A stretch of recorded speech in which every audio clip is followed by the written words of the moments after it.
Good morning, everyone. I am Dipansh, and I welcome you all to Power Corridors. Today, I have with me uh, Wing Commander Anjali Rathee. Uh, she is a veteran of the Indian Air Force. Thank you, ma'am, for joining us. My pleasure, Dipansh. Uh, as you know, the conflict between India and Pakistan is escalating day by day. Well, we'll come to the serious part later. But first, I'll ask you about what motivated you to join the military and what was your family's reaction when you disclosed this information that you want to join the armed forces. Thanks for that, Dipansh. So to start with, I come, with a family lineage of, my ancestors, almost everybody serving in the armed forces. I happen to be the third generation defense officer, in fact. So courtesy that from a very young age, uniform was not just like we look at it. Uniform for me, it symbolized pretty much, the courage, discipline, and purpose. The purpose of, putting your service before self. So growing up with those values, I think uniform was a very, very obvious choice for me. However, a complete background of army, switching to Air Force was primarily because flying was another passion that I had in my heart. And back then in 2008, it was only the Indian Air Force that had, women flying. So Indian Air Force happened to be my choice, my preference. And needless to say, the family was very, very proud. Of course, a lot of concerns come along with it, but my major support being my mother, who's always been a very strong-headed woman, and she's always, instilled these values of, serving your nation. So I think, yeah, they understood the pluses and minuses, and everybody was very supportive of my decision. Well, that's fantastic. I want to ask you about that when you first time, you know, were in a helicopter cockpit, and you flown the helicopter for the first time. How was that feeling? So, I'll just add to the punch. Almost all of us have flown in civil airliners, but a lot of you think that that's what the experience is like. But trust me, it's a whole new dimension when you fly from, when you are in charge of when you have the controls in your hand, if I may put it. And it's like you're all of a sudden, you're in a third dimension, that I would say. So, of course, I'm not going to say it was very comfortable in the initial stages, because human body is not very tuned to that. So in the initial stages there were challenges, but with the kind of rock solid training foundation that we have, we are trained physiologically, not just in terms of our flying training academically, but there are a lot of like putting us pressure. We have these simulators. We dealt with, we taught how to deal with the g forces that come into play. So all those trainings, probably at that time, they look a little harsh and they look a little complicated. By the end of it, we pretty much equipped how to handle it. And yes, it's a very different feeling, which I think it'll be difficult to find words to express what it actually feels like, especially in the initial days. Well, I'm jealous. Suddenly, I also want to join the Air Force. Uh, Yeah. Now, let's come to the current situation between India and Pakistan. The conflict is escalating day by day, and how do you see the conflict unfolding in future, or how do you see this conflict as? So now that you've brought up this question, Dipansh, first and foremost, I would say the first and the foremost regret that I have on the very first day when it all started, that I'm no more in uniform, because I think right from our first training day, that's what we're all trained for. And that's what's instilled into us, that when your country needs you, you stand there. Nobody even bothers about their life, but, you try to deliver the best to counter the threat. So, yeah, I would like to add that I feel really sad, and I really wish, they call me back. I think every veteran like me is right now, apart from praying for our soldiers, we're also wishing that give us also an opportunity to come back. But yeah, a heavy heart for those on our side who losing their lives, but then a burning sense of solidarity as well, is how I would like to put it. uh, I think this instinct to protect and respond still remains alive, and it's very much there in all our Indian soldiers. And what I'm seeing today is a familiar situation, but then we'll have to understand that our forces are more prepared than ever to counter any incoming threat, although like I see a lot of debates about peace and all of that. So I think we everybody wants peace, but that also at times has to be pursued with strength.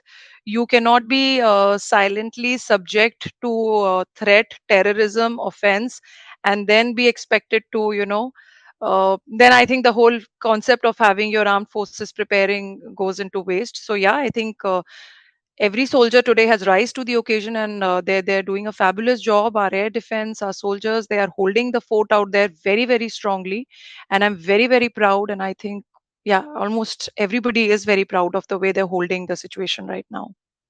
Okay. So my next question would be that it is very difficult for the citizens to cope with the panic which is right now, but the the emotional turmoil which is going between the families of the soldiers who are on the front line. So what is their uh, condition, or how do they cope with it, the pressure that they are having right now? So, Dipansh, I think the situation is it's never black and white in times of war. That's what they say, the fog of war, and that is what the fog of war is created, and that is what it's meant to do. Create that chaos, create the panic, and affect the families. And because everything's said and done, a soldier is very proudly fighting out there, knowing that his family's out there supporting. So these are a lot of fake propagandas that are passed on to create that sense of panic. So I would just like to say that actions equal aggression, or silence equals weakness. That's not always the case. So whenever you see there is some sort of silence, don't think that people are not responding, because what they don't understand is that for every action that's taken out there in today's scenario, I'm saying, are endless hours of intelligence gathering, coordination, of course the diplomacy, considering the geopolitical situation, also comes into play. And I think every decision comes at a cost. So patriotism is always not about the loud slogans. It is about taking, yes, concrete steps, but measured strength and informed judgment. So I think for the people, I would just say at this situation, what they can do best is just hold their strength. Do not let this fog of war confuse you, misguide you. Trust me when I say this. Our armed forces and the line of defense that we have, they are holding the fort. They're doing a good job. From your end, don't get carried away. All these fake propagandas, all the fake news that are circulated, be informed. Do not create panic. And yes, the least you can do is stay calm, stay strong, stay united, and follow the basic protocols that are time and again sent via the government line of communications. Just follow those. They are for your own safety. And yeah, let's stay strong, and let's stay united in this, and we'll fight it together. Sure. Uh, Ma'am, the discipline of the armed forces, it's the bedrock, it's the backbone of of our armed forces. I would like to ask you that how can we, incorporate those qualities, the discipline in civilian life that can help us personally and the country together. So I think if I had to sum it up, the key would be resilience in chaos. You're getting it, Dipansh. I mean, if you Yes. correlate the whole situation, it's keeping resilience in chaos, discipline and uncertainty. That is the only thing which I feel when we come to the civil life, need to incorporate. And faith. And faith, I mean, not just in yourself, but in your nation. When I talk about nation, I'm talking about our entire armed forces coming together. And I think that's what the uniform has taught me also, that we're all a part of something much bigger than ourselves. And that mindset, of course, has not left me even after coming out of forces.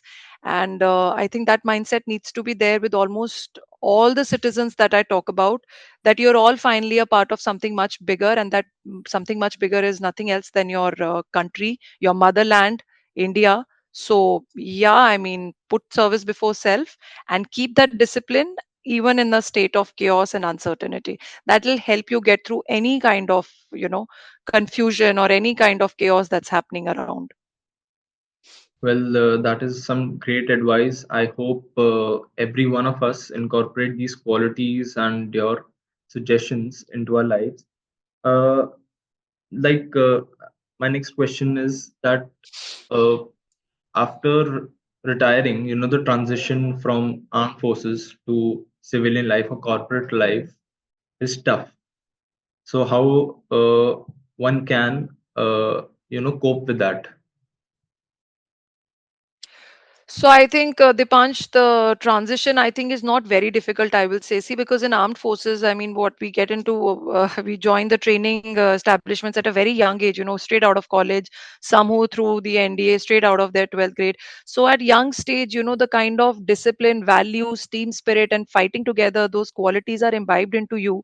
So I think those basic core values of putting discipline, sincerity, hard work into your profession, when they are there in you, I think, be it corporate, be it any other work or profession that you talk about, I think you'll go a great way. It's just about learning the nuances of your new profession probably, but with these core values, I think a few months into the corporate life, I've been able to yeah, understand and handle the situation and understand my job well, because when you have that aptitude to learn more, you're open to learning, you're not scared of putting in that extra hard work and effort.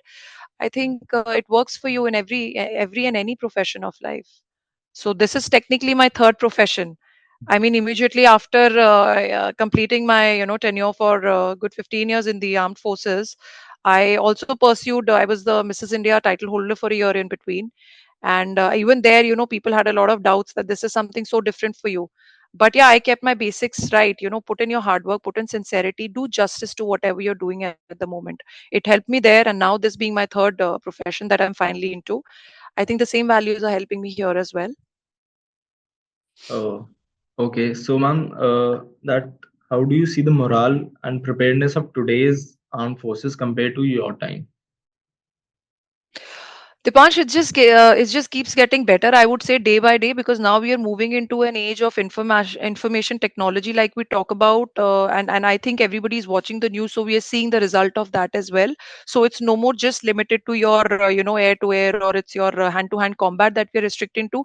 It's a complete technology driven warfare scenario that we are moving into, and I think every single day, our whether it is our research organizations, our armed forces, they are investing so much into not just acquiring but training our troops, training, acquiring new systems, when I talk about, not getting into too much details. And yeah, we are every day increasing our levels of preparedness to handle any kind of incoming threat that you might see, because this is the new generation warfare that we are moving into. So staying updated, equipping ourselves and preparing towards it is what we are as of now doing, and we're doing it very well. Lastly, ma'am, your message to the Indian citizens, to every Indian who is out there and in a state of panic or tension, and to also the people who also want to serve the country, either by wearing the uniform or just be in the civil. So I'm very glad you brought that out, Dipanj, because it's of course the people in uniform know their job very well, but also the people who are not in uniform can actually contribute in a very big way, I would say, in this situation. So in these times of uncertainty, in the current scenario, what I would say is that just remember, unity is our strength. Respect those who serve and who are fighting for you out there, but most importantly, to each one of you, please do serve in your own way as well. The nation needs warriors in every field. So please rise to the occasion. And as responsible citizens of our country, the least that the government is expecting out of you right now is please support your soldiers out there. Do not get into an internet battle of we wanted peace, and I mean, that can actually be very morale breaking at this situation. Like I've said it earlier, we all fight, we are in fact fighting to maintain that peace. Yes. So please respect, support your forces who are fighting out there, putting their lives at risk. Stay calm, don't spread panic, don't let the cyber warfare that's launched to attack the morale of the people, don't let it get to you. Do not spread any misinformation. And at the same time, please follow the basic protocols which are set out for you to follow. The mock drills, I could see people not taking it seriously. You've been told to observe lights out, that's for a reason. You will become the center of attraction because that's what gets picked up in these times. So please follow those protocols. Don't get into your own adventure to start recording the activities that are happening. And please be very very sensitive. You see any movement of any armed forces around you, please do not use it to get some short term fame on social media. Avoid sharing any sensitive information. And I think if you just do these basics, you are supporting our armed forces in a big way. Together, let's stand united, and we will definitely get out of this victorious, and we will get out of this stronger. Thank you, Jai Hind.